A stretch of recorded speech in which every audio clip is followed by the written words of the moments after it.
Unit 8A Living in the Age of Google. It was the day of examination results. Rupesh's father was eagerly waiting for his son to return back from school. As soon as he heard the doorbell ring, he rushed to the door. He saw Rupesh standing there at the door with his head down. What happened? Rupesh, show me your grade card. Rupesh took out the grade card slowly from his bag and gave to his father. Mr. Ramesh, father of Rupesh, looked at with curious eyes, and then after a while his face became red. He shouted, "What is this? Why do you have such poor grades?" He started rebuking him. How many times do I have to tell you what to do and what not to do? Nothing could stop him now. He continued, You start your morning by browsing your mobile phone. Spend your whole day in surfing the internet, and your day ends with music channels on TV. See, what have you achieved? Rupesh interrupted his father. No, Papa, I don't waste time on my smartphone or TV. Rather, they are useful in my studies. I can find many e-books on the net as well as audio-visual educational material.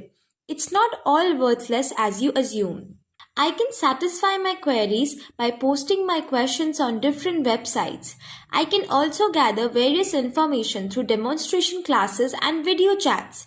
I can enjoy audio, text, animation, graphics, video clippings, and so many useful things, Papa. And my lessons become interesting and more comprehensive.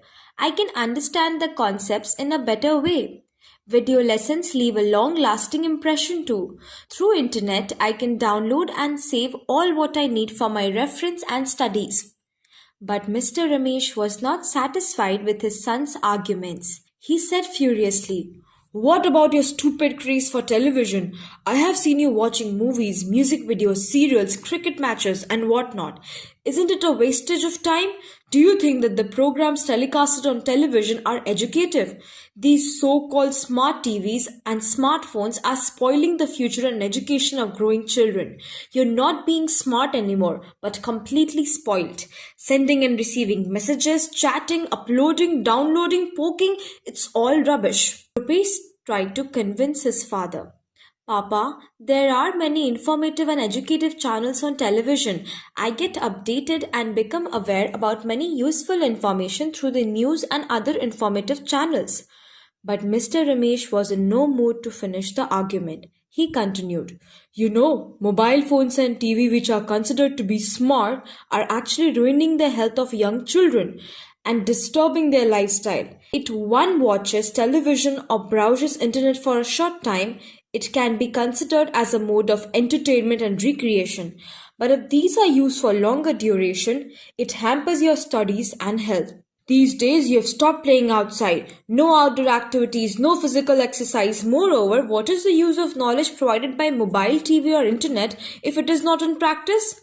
Rupesh tried to convince his father. Papa, why don't you understand? We play outdoor games in school and feel to be physically fit, and we play video games to be mentally fit. All of us, whether near or far, are in constant touch with each other through social networking website. We don't need to remember contacts or anniversaries. It reminds us all. It's making us closer and nearer. The world due to internet has become a smaller place and we have become more social. So what if you are in touch with all? Do you have time to talk to your own family members? Merely following people on Twitter or Facebook and having few followers, you can't claim to be social. You have to have the warmth of relationships, and I'm sure your virtual world can't provide it. Rupesh tried to defend. It means you don't value the boon of technology. You don't think that TV, mobiles and internet are easily accessible and useful to have information and entertainment. Papa, I hope you will agree that technology saves money and time. We don't have to go to railway station for ticket or to any destination to get documents. Mr. Ramesh consolidated. I agree, but you don't need entertainment throughout the day. It's harmful when it hampers your study and sleep. You feel sleepy, lazy, and doze off in daytime as you spend too much time on these electronic gadgets and TV. You can see them only when you need a little recreation or when you genuinely need information. Technology can never be wrong. It has been invented to make our life more comfortable. They are our servants, so don't let them be our masters. Excessive and irrational use of electronic gadgets may lead to headache, eye problem, hypertension, obesity, etc. Sometimes I'm afraid of this younger generation being so interested in violence and crime related programs. Crime related programs make us alert and aware too, but I'm convinced that it should be used judiciously. Few days after, once again the doorbell rang and Mr. Ramesh opened the door. He saw Rupesh with a glazing certificate in his hand. I made it, Papa, Rupesh said and hugged his father. Rupesh's father read the certificate and a smile spread on his lips. I am proud of you, my son, and I know it's due to appropriate use of technology. Everyone at home was happy to know that Rupesh received an international online certificate from a prestigious university and was selected to go abroad for a talk on his online project.